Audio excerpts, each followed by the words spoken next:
కేవలం మన తెలుగు చలనచిత్ర సీమలోనే కాదు, భారతదేశపు చిత్రపటంలో హీరోతో ఎక్కువగా నిల్చున్న ఏకైక మహిళ ఎవరైనా ఉన్నారంటే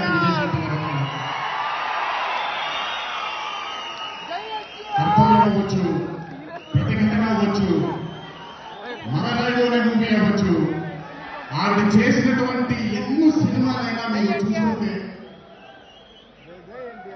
ది అరే ఆఫ్ రోల్స్ ఆవిడ చేసింది. నాకు తెలిసి భారతదేశంలో వేరే ఏ హీరోయిన్ ఎవరు చేయగలరు, ఒక్కరికే దక్కింది.